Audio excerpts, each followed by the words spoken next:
buenas tardes. Estoy probando sonido, ¿me escuchan? Para iniciar clases.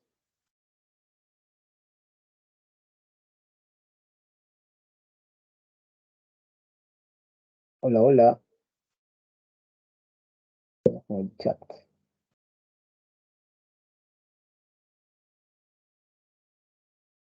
Bien.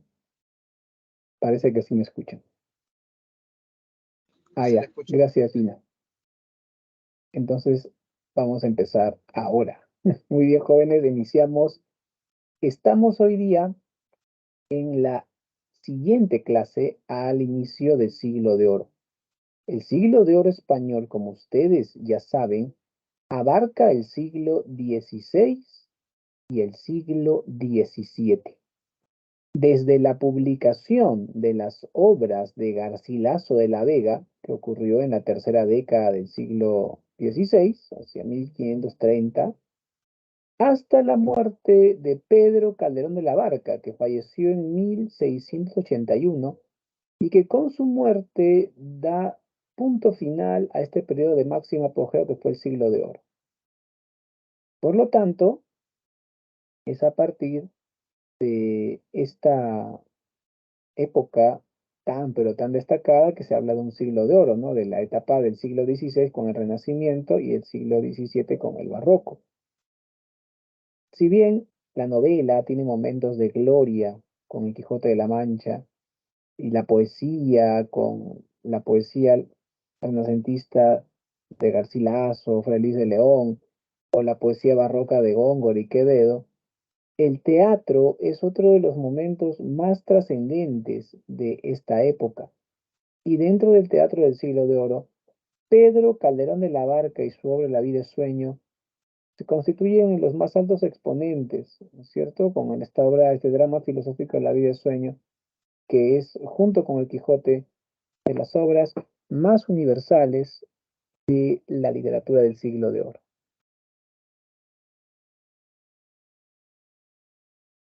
El contenido entonces en esta clase va a ser el barroco español y sus características, el teatro del siglo de oro, sus características. Luego hablaremos de Pedro Calderón de la Barca como autor y también de su obra más importante que es La vida es sueño. Ah, me está saludando ahí Diana. Hola Diana, ¿cómo estás? Muy bien, vamos primero con el barroco español. Debemos recordar que el barroco español se extiende desde inicios del siglo XVII hasta finales del mismo siglo. Está nuestro cuadrito de resumen. El siglo XVII abarca desde 1600, que fue el año en que nació Calderón de la Barca, por cierto, hasta 1699. Todo este lapso es el siglo XVII y en gran parte, o bueno, en todo el siglo XVII, el barroco es el movimiento más importante. El barroco no solamente fue un movimiento literario, también fue artístico en general. Hay una pintura barroca, arquitectura barroca, literatura barroca. El barroco fue un fenómeno mundial. El epicentro fue el ámbito hispánico, es decir, el Reino de España y sus colonias. Aquí en Perú tuvimos autores muy destacados como Juan del Valle y Caviedes o Juan Espinosa Medrano, alias el Lunarejo. En México tienen una de las exponentes más importantes a nivel mundial en el barroco. Me refiero a Sor Juana Inés de la Cruz, autora destacadísima que a pesar de no haber estado en la universidad, era una erudita por su autodidactismo en la biblioteca de su abuelo, un criollo culto de la Nueva España, actual México. El barroco entonces se convierte en un momento muy destacado de las letras en España y también en sus colonias americanas. Pero hoy día vamos a hablar del barroco en España, no de las colonias. Ya sabes que hubo una música barroca, una pintura barroca, una arquitectura barroca y una literatura barroca. ¿Listo? En literatura destaca muchísimo la novela El Quijote de la Mancha y la obra de teatro La vida es sueño. Me gustaría saber si en esta parte, el siglo de oro y su periodificación, hay alguna pregunta que ustedes me quieran hacer. Tal vez hay duda respecto a otras clases o ahora mismo tienen una pregunta sobre esta periodificación. Sería muy interesante que me la digan para poder ayudarles.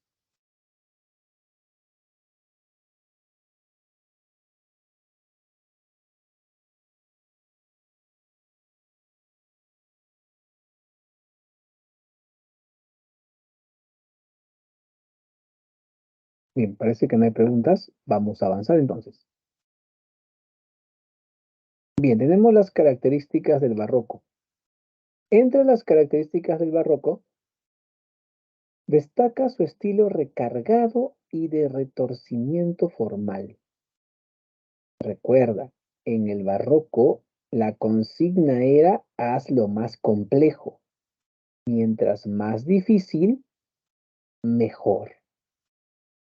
Entonces, los literatos barrocos no usan la metáfora y el hiperbatón, abusan de la metáfora y el hiperbatón en demasía, complejizan mucho el aspecto formal de la poesía, de las letras, con la metáfora y el hiperbatón.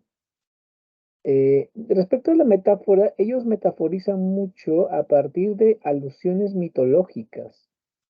Eso en las características lo vas a ver más abajo, ¿no? Incorpora alusiones mitológicas mediante la metáfora.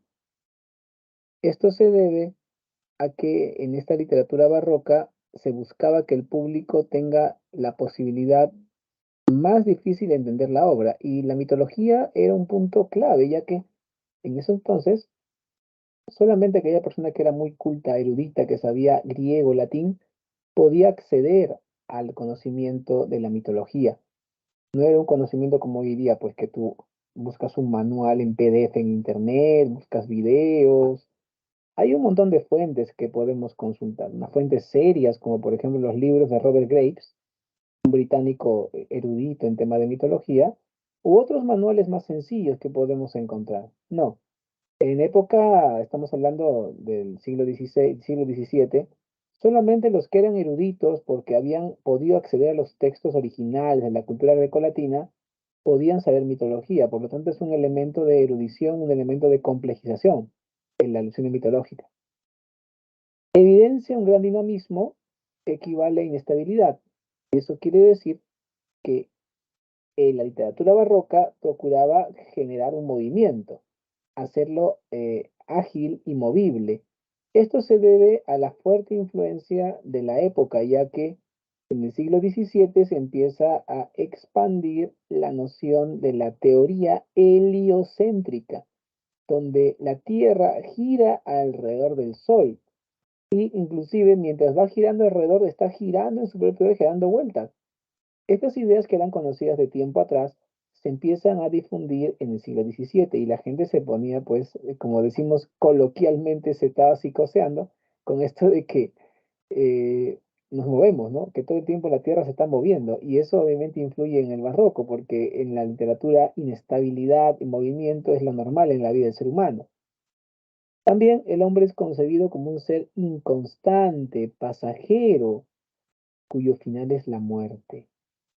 ¿No es cierto? Esa idea también, porque es una época de crisis el siglo XVII, claro, una crisis, por ejemplo, a partir de las hambrunas, las sequías, pestes, guerras, y peor todavía que la pelea entre la reforma protestante y la contrarreforma católica estaba en todo su auge. La gente ya sabía, ¿cómo pienso? ¿Como me dice Lutero o como me dice el Papa? Y la gente está como que en duda, y eso genera también inestabilidad y un poquito de pesimismo, ¿no? El barroco también emplea contrastes. Es muy de contrastes. Por ejemplo, el contraste en la vida y muerte, realidad y ficción, como vemos en La vida y sueño, porque está entre la vida y el sueño, o locura y cordura, como vemos en el Quijote de la Mancha, ¿no? Así que los contrastes son muy, muy de gusto barroco. Luego tenemos la idea de la vida como representación. Ahí lo vemos el Gran Teatro del Mundo, esta obra de teatro de Calderón de la Barca, donde hay varios roles que se deben cumplir. Entonces la vida como una serie de roles, como si fuera un gran teatro del mundo. El gran teatro del mundo, justamente este auto sacramental de Calderón, nos lleva a esa noción, ¿cierto? De que la vida es como una obra de teatro. Esto también se ve, por ejemplo, en Hamlet de Shakespeare, que es una obra barroca. En Hamlet, Hamlet, para probar su teoría de que su padre fue asesinado por su tío, hace significar la obra de teatro donde se ve muy poco la historia, ¿no? Que el rey está durmiendo en el jardín, que le envenenan, vertiéndole veneno en su oído. Y todo esto, ¿no es cierto?, hace representación en el teatro. O sea, hay un teatro dentro del teatro en la obra Hamlet. Y hace también la idea de la vida como representación. ¿no es cierto? Acá también La vida es en el Gran Teatro del Mundo, que es otra obra de Calderón de la Barca, que da esa idea de la vida como representación. Bien, continuamos ahora hablando del teatro del siglo de oro. El teatro del siglo de oro es un teatro que ha evolucionado mucho. Para hablar del teatro del siglo de oro tenemos que retrotraernos a épocas medievales. Todo empieza con los tropos y los juegos de escarnio. Que oye, podrías decir, profe, ¿qué es eso? Ah, ya, le escribo mejor por si acaso aquí en el chat. Los tropos es como se llama a lo que hacía una especie de pequeñas actuaciones en la iglesia, en el acto de la misa. Algo así como el nacimiento en vivo, la bajada de los Reyes Magos, se representaba, ¿no? Esto es en la Edad Media. Y también tenemos los juegos de escarnio. Sucede que había juglares, no todos los juglares eran de élite que cantaban cantares de gesta.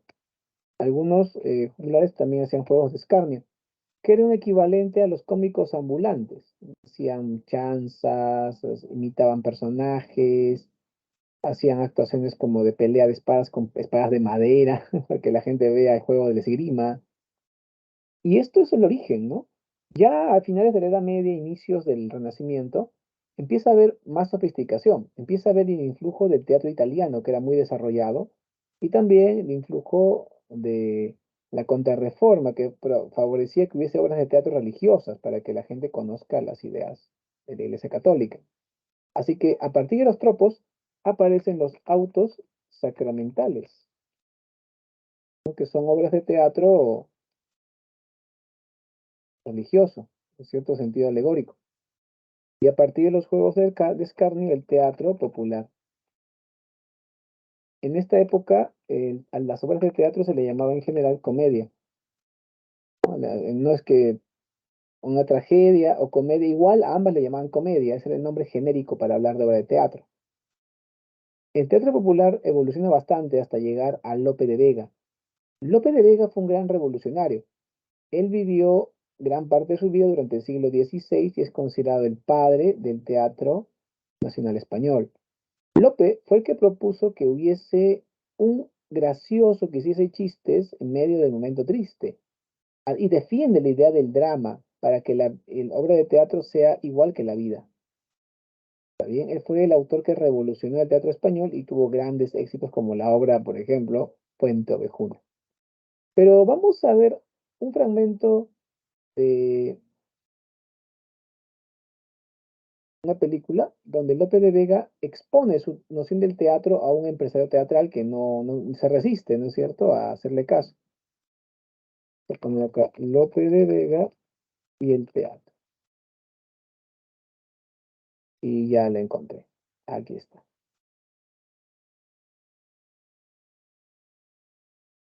Vamos a verlo. Vamos a verlo. Atención, acá va a aparecer Lope.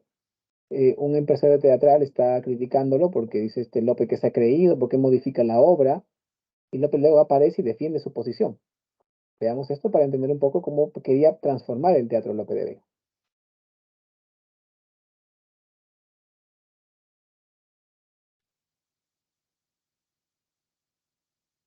Esto no anda. Vemos ahí entonces cómo Lope de Vega logra convencer al empresario de que sus arreglos son correctos y que deben adaptar el teatro de la época al gusto de la gente. Esa idea de mantener la tragedia y la comedia por separado o de no hacer verosímiles las obras y está siendo superada. Lope de Vega fue un maestro del teatro y gracias a él el teatro español evolucionó mucho. ¿Ok? Recordemos, hay una diferencia respecto al teatro clásico grecolatino porque aquí se mezcla, como has visto Lope lo propone, lo trágico y lo cómico. Se otorga mayor realismo de ese modo a las obras. Se busca el deleite del espectador, se busca que el espectador disfrute, ¿ok? Se dirige a un público vasto y socialmente heterogéneo, es decir, que tanto los ricos como los pobres podían disfrutar de la misma obra. Y esto se daba por el alquiler de los espacios llamados los corrales de comedias. Por suerte han puesto una imagen allí. Quiero que analicemos la imagen que está allí con mucho detenimiento, ¿ok? Fíjense bien a detalle.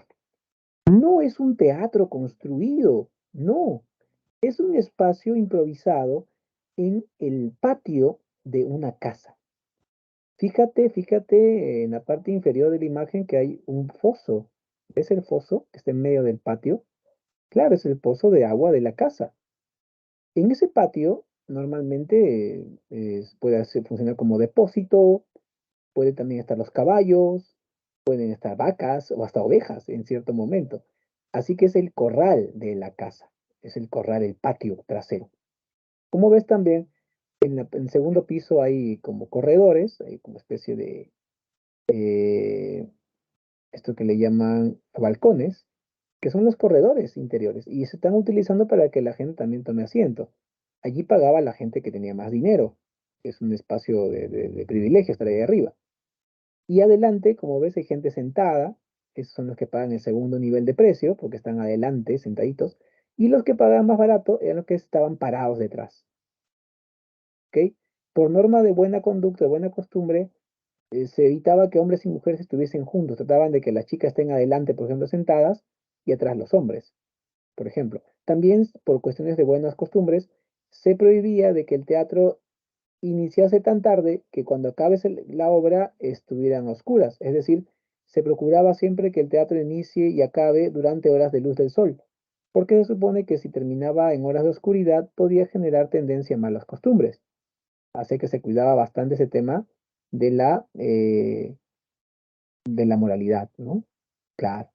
Y este tema del corral es interesante porque la gente hablaba de los corrales de comedias, como decir, los corrales de teatro, los espacios de teatro. En el siglo XVIII ya había teatros, se construyen teatros en el neoclásico y el siglo después del barroco. Ya no es el siglo de oro, ¿ah? Pero la gente por tradición, a pesar de que ya son teatros, se les llama todavía corral de comedias, a pesar de que ya eran teatros, ¿ah? Así que se daba la situación en que un chico le dice a su enamorada, te llevo al corral o vamos al corral. Y la chica, sí, vamos, emocionada porque le gusta el teatro, ¿no? Hoy en día, pues a una chica tú le dices, oye, flaca, te llevo al corral, pues la chica mínimo pues te da tu sopapo ahí, ¿no? Como que corral me vas a llevar, ¿no? O sea, pero en ese tiempo era ir al teatro. Es como hoy en día que le digas a la chica, vamos al cine. Y ella, sí, vamos a comprar canchita, ¿no? Claro que sí. Entonces, ese era el corral, por tradición, ¿no? El corral de comedias. Estas obras recurren al suspenso y utilizan el verso como forma de creación. Si bien Lope de Vega propuso en su Arte Nuevo hacer comedias que debía haber un tipo de verso por cada escena, por cada tipo de escena, luego Calderón de la Barca y otros autores utilizan mucho el octosílabo. El verso de 8 sílabas métricas es el que más predomina. Los temas son variados, se habla de temas históricos, como en Fuente Ovejuna, temas bíblicos, como los autos sacramentales, temas mitológicos o temas también a veces ambientados en lugares exóticos, como Polonia, por ejemplo. La acción tiene mayor importancia que los personajes, es decir, no se trabaja tanto el personaje, sino las acciones. Y aparece el tipo de personaje gracioso, ¿no? Que es los chistes en medio de las partes tristes. Aquí vemos el- las dos tendencias más importantes del teatro del siglo de oro. Tenemos el tendencia popular, el nacionalismo, riqueza inventiva, popularidad y temas históricos con Félix López de Vega. Y la tendencia cortesana con Pedro Calderón de la Barca, que tiene mayor lirismo, es decir, tiene mayores cercanías con la poesía. Calderón de la Barca tiene influencia de Góngora, en su teatro escribe de una manera culterana, perfección formal y técnica en la parte de las actuaciones también, tendencia a la idealización y alegoría, y temas filosóficos y reflexivos, porque el público cortesano es más culto, tiene más facilidad para entender este tipo de temas complejos. Ahora vamos a centrarnos en Pedro Calderón de la Barca, Henao de Barrera y Riaño. Para los amigos, Pedrusco, ¿ok? Pedro Calderón. De niño le decían perantón. Dicen que lo buleaban duro ahí porque tenía la barbilla en forma de pera. Y por eso usa la chivita, ¿no? Para que no se note. De niño le decían perantón, perantón, perantón y le hacían llorar. Ya cuando fue un hombre, empezaron a hablar de él como autor, como el monstruo del ingenio. por su gran capacidad inventiva y original al crear sus obras. Luego de su muerte, empezaron a llamarle, por ejemplo, el gran crítico inglés Alexander Parker le ha llamado el dramaturgo de la escolástica, ya que Lope de Vega, perdón, Calderón de la Barca, disculpen, tenía una tendencia a apoyar a la Iglesia Católica en la contrarreforma, es decir, en el enfrentamiento contra la reforma protestante del norte de Europa. Y las ideas nuevas que aparecían en la contrarreforma, él las difundía, por ejemplo, el libre albedrío, ¿no? En La vida es sueño, ¿ok? Encontramos como tema, bueno, esto está por aquí, no, todavía no. Un momento que quiero ver los temas. Acá está. El tema de el libre albedrío. El libre albedrío, por ejemplo, jóvenes, es un tema de la contrarreforma.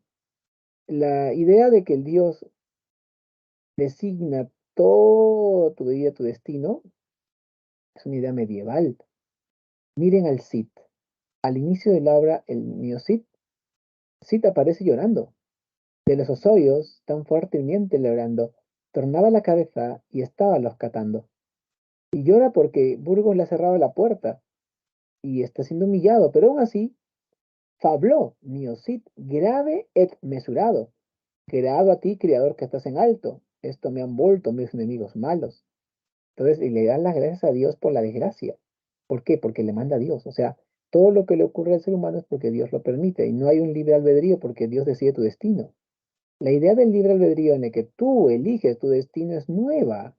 Están sacándola, está de promoción con la Iglesia Católica porque se está enfrentando a las críticas que le hacen la Reforma Protestante. Así que como es una idea nueva, hay que difundirla. Y en ese tiempo no hay redes sociales, los influencers eran los escritores, o sea, tenemos allí que para poder una idea propalarla, hacerla extensiva, lo que se requiere es que la, el teatro, por ejemplo, que es un espectáculo de masas, lo difunda, o sea, aparezca ahí.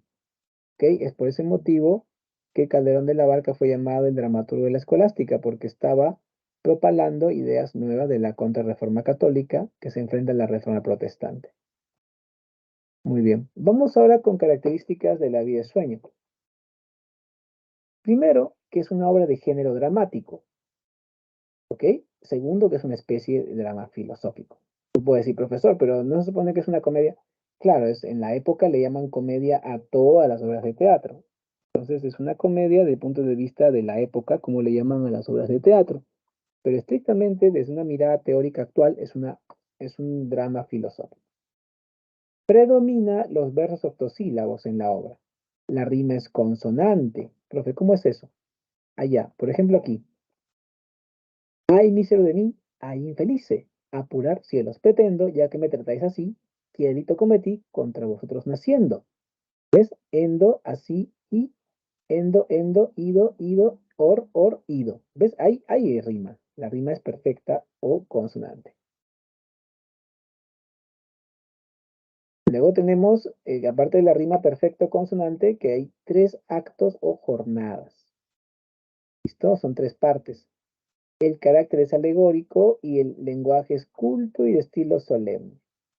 La obra está ambientada en Polonia y los personajes protagónicos son nobles, excepto Clarín, que es el gracioso, que es un chistoso de la corte ahí, es personaje cortesano, pero no es aristócrata, pero está vinculado a la corte, eso sí. Bien, vamos con el inicio de la obra. Al inicio de la obra aparecen Rosaura y Clarín. Rosaura es una cortesana, ella no lo sabe, pero es hija de un noble polaco, ¿ok? Es una cortesana, es una chica de la corte de Moscovia. Su madre ha muerto recientemente y le encargó que busque a su padre mostrando su espada a los nobles de Polonia porque alguno iba a reconocer la espada. Ella, para poder viajar tranquila, para escaparse de la corte de Moscovia sin que nadie la detecte, se disfraza de hombre para también vestir la espada y montada a caballo acompañada de un lacayo que es Clarín, a quien ha convencido de que le acompañe en su viaje, cruzan de ilegales por la frontera entre Moscovia y Polonia, que es un bosque. Mientras están cruzando la frontera, un trueno muy fuerte espanta al caballo, la deja tirada a la chica, vestida de hombre, ya sabes, y empieza una lluvia torrencial. al otro lado de la frontera y en el lado de Polonia ven una torre antigua, una torre en ruinas, y dicen, en ese lugar nos podemos guarecer de la lluvia. Y cuando llegan a la torre, empiezan a escuchar sonido de cadenas, gemidos y sonido así de llanto. ¿Y qué pasa? Dicen, están penando acá y por una rendija ven a un joven vestido con pieles en una mazmorra dentro de la torre encadenado. Y Dios, ¿quién es este joven? ¿Por qué lo tienen encerrado? Y el hombre amargamente empieza a quejarse de su destino.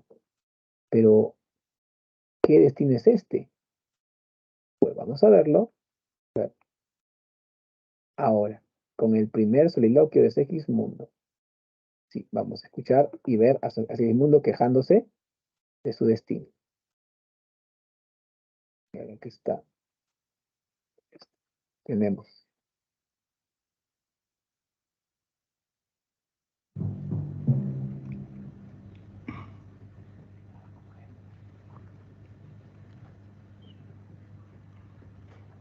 Ay, mísero de mí. Ay, infelice.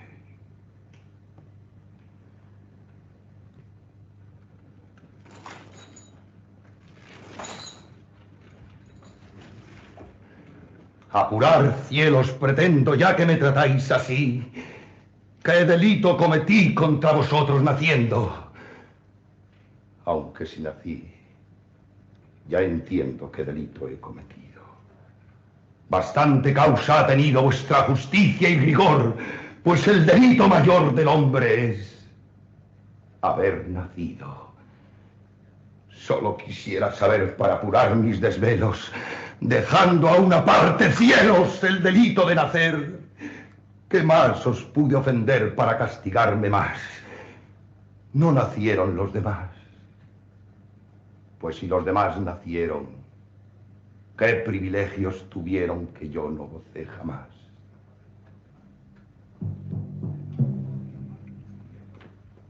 Nace el ave, y con las galas que le dan belleza suma apenas es flor de pluma o ramillete con alas, cuando las etéreas alas corta con velocidad, negándose a la piedad del nido que deja en calma. Y teniendo yo más alma, tengo menos libertad.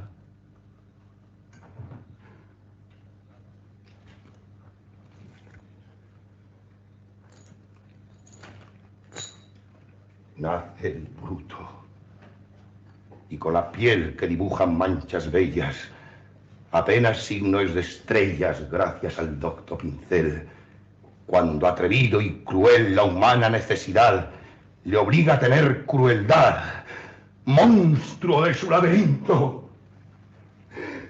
Y yo, con mejor instinto, tengo menos libertad.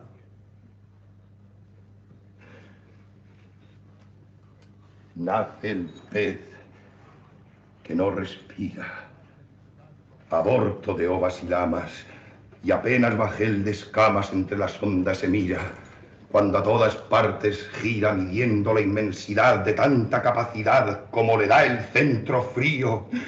Y yo, con más albedrío, tengo menos libertad.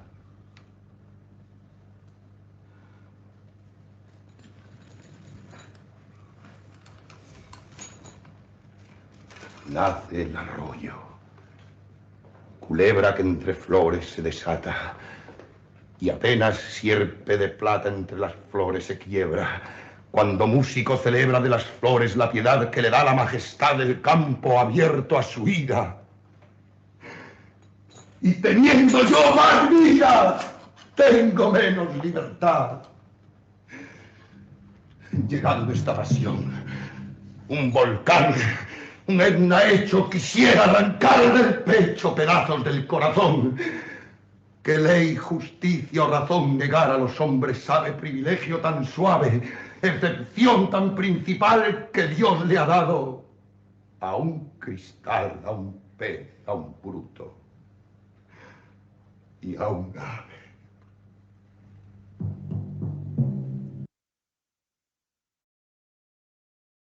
Muy bien, jóvenes. Claro, obviamente la actuación, la entonación del actor le da mucho sentido y creo que con esto les queda claro por qué Segismundo vive frustrado. Imagínate, desde que has nacido te han tenido encerrado en una mazmorra, encadenado y vestido con pieles. Ni siquiera te han dicho quién eres. Él no sabe que es el príncipe, no sabe ni siquiera por qué está ahí encerrado. Para él es un gran absurdo. Tampoco piensen que es un salvaje que ha crecido pues con taparrabo. Él ha sido educado por Clotaldo. Este chico sabe leer y escribir, sabe operaciones matemáticas, sabe historia, geografía.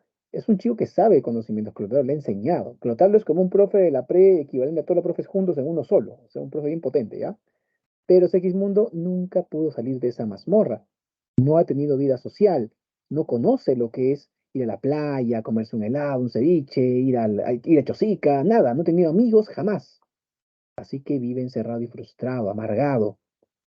Ahí es que Rosaura y Clarín lo ven, pero pronto son intervenidos por los guardias de Segismundo, que están encapuchados, por cierto. Aparece Clotaldo y les dice, bueno, ustedes serán ejecutados, porque aquel que se acerca a la torre debe morir. Entonces Rosaura le dice, todavía vestida de hombre, por favor, señor, usted parece un noble aquí de Polonia. Mi madre me dijo que le muestre mi espada a los nobles de este país, que alguno me iba a ayudar. Cuando ve la espada, inmediatamente dice, wow, esta es mi espada. Se la di a esa chica tan hermosa, a Violante, cuando me enamoré de ella, cuando acompañé a mi señor Basilio al matrimonio de su hermana menor con el duque de Moscovia, y tuve amores con esta cortesana, con esta chica de la corte. Y inmediatamente Clotaldo piensa, este muchacho debe ser mi hijo, bueno, es su hija en realidad, y decide no ejecutarlo, sino llevarle a ambos al rey Basilio y proponer que se conviertan en sirvientes de la corte para evitar su muerte. Basilio acepta que los chicos trabajen en la corte y a contarle que nunca salgan, porque saben un secreto muy valioso. A ver, ¿qué me dice acá Miguel Ángel? Sí, claro, claro que sí, hay una áfora, puede haber otras figuras. Gracias por tu aporte, mira, vamos a verlo aquí.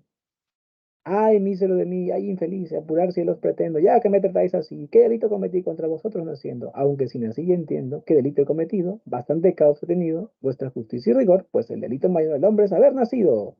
Si tú detectas allí, Miguel Ángel, anáfora, habrá anáfora, ¿no? Normal, si es que la detectas, claro, no hay problema. ¿Listo? ¿Cómo ves entonces, Clarín y Rosaura se salvan de morir y son llevadas a la corte? Ahora, ¿quién más llega a la corte?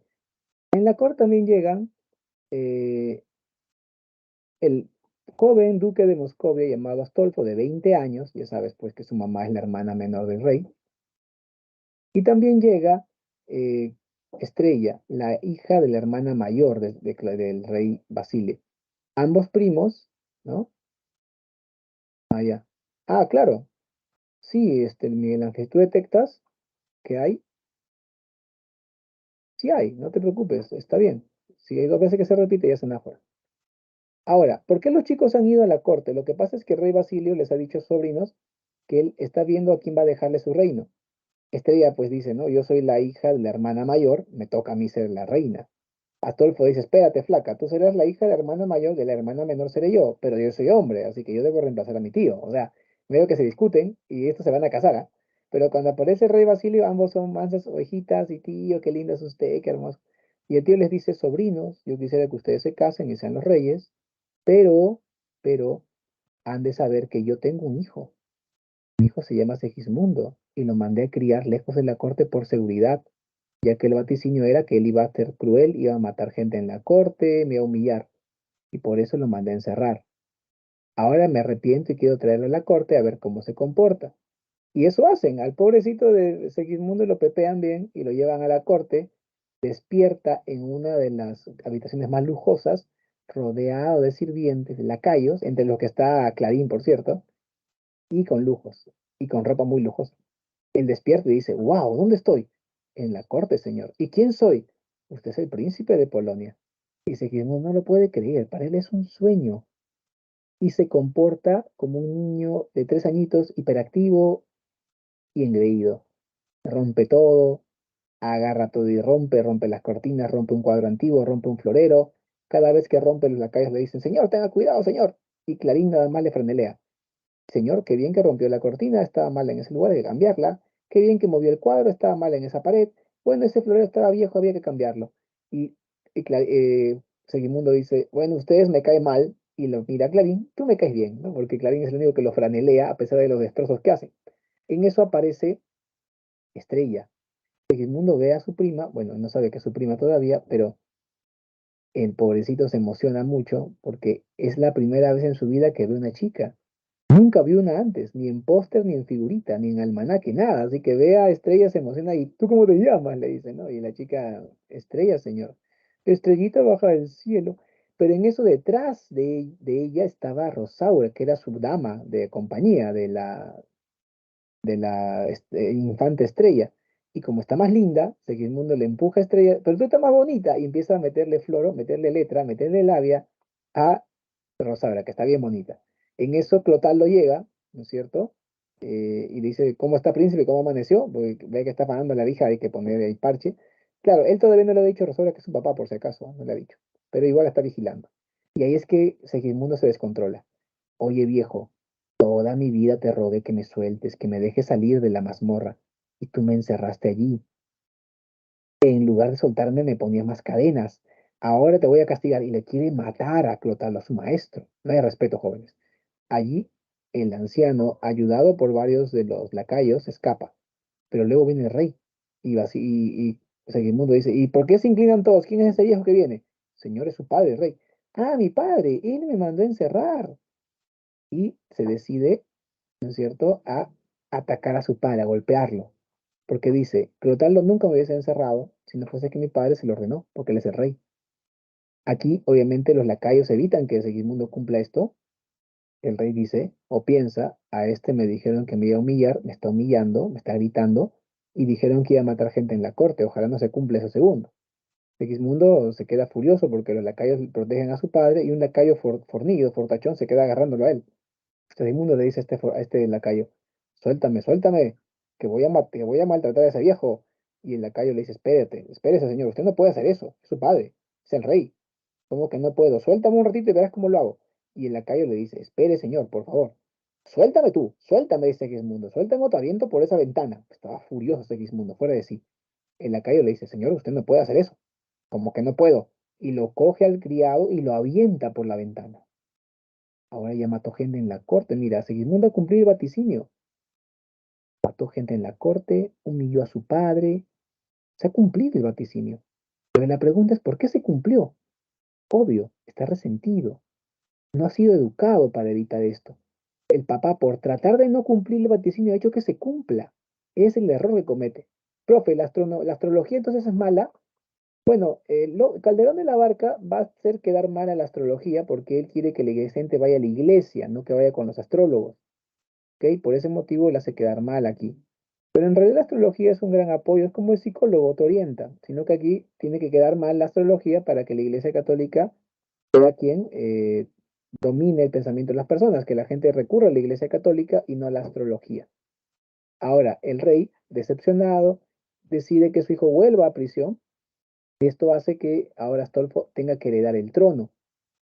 Pero antes de esto, bueno, Segismundo vuelve a prisión, como pueden ver ahí, y empieza pues el segundo momento de reflexión para Segismundo. Este segundo momento también vamos a verlo actuado para que ustedes entiendan mejor cómo es digamos, la pronunciación. Vamos acá a ver el segundo monólogo, segundo soliloquio, ya. A ver, les voy a poner para que lo puedan escuchar. Después analizamos el fragmento.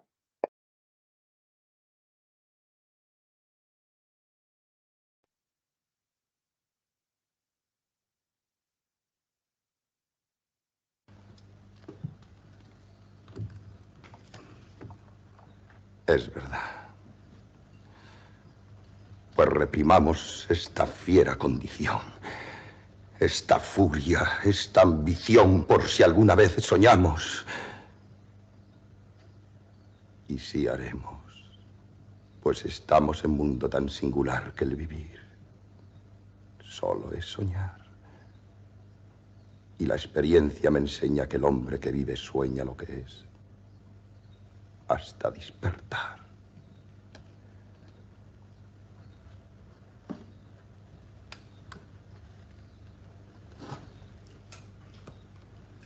Sueña el rey, que es rey, y vive con este engaño mandando, disponiendo y gobernando. Y este aplauso que recibe prestado en el viento escribe y en cenizas le convierte la muerte.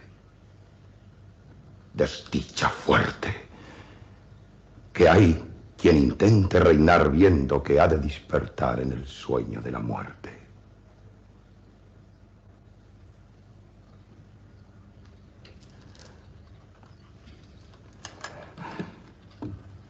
Sueña el rico en sus riquezas, que más cuidados le ofrece. Sueña el pobre que padece su miseria y su pobreza. Sueña el que a medrar empieza, sueña el que agravia y ofende, sueña el que afana y pretende. Y en el mundo, en conclusión, todos sueñan lo que son, aunque ninguno lo entiende.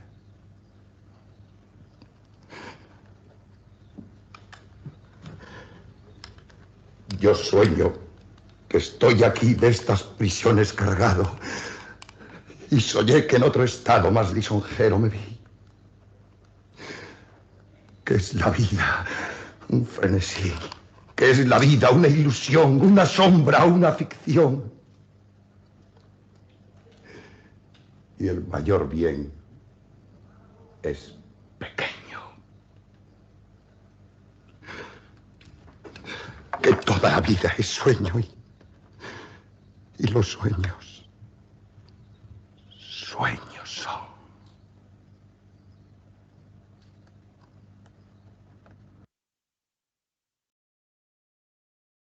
Muy bien, creo que ha quedado claro que Segismundo está en un momento de reflexión muy profundo, ya que no está seguro si ha soñado lo de la corte o su prisión es el sueño, una pesadilla de la que no puede despertar.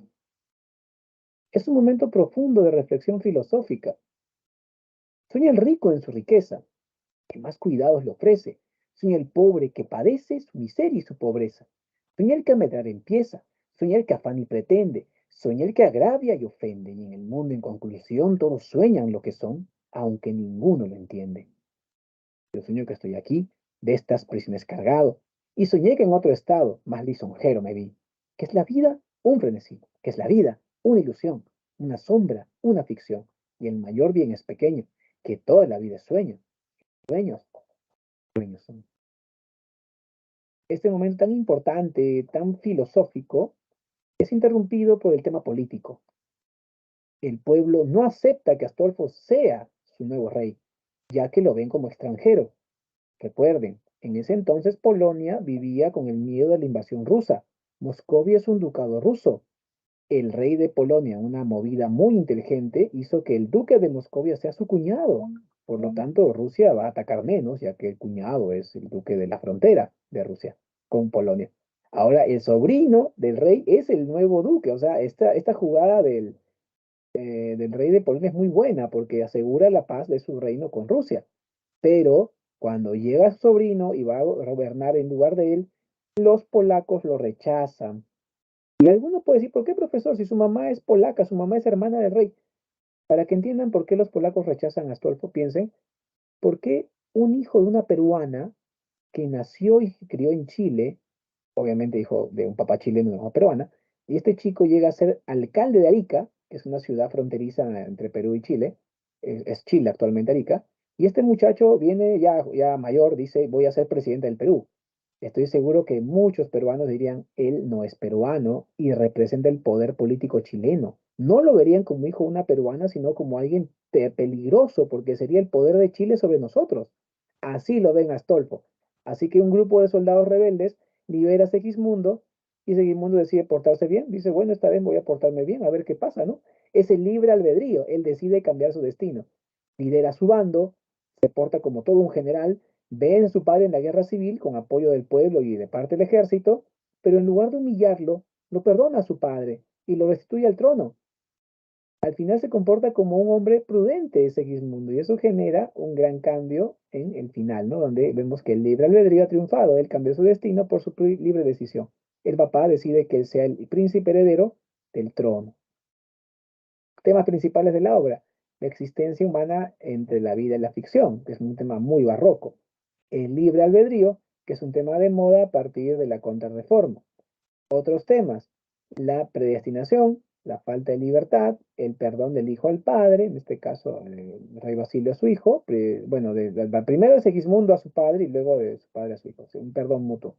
Y las luchas cortesanas por el poder, la guerra civil por el poder político. ¿Ok? Muy bien.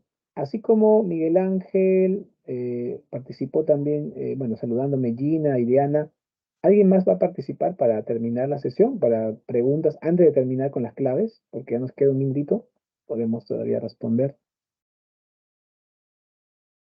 Es una obra muy hermosa, La vida de sueño, de mis favoritas.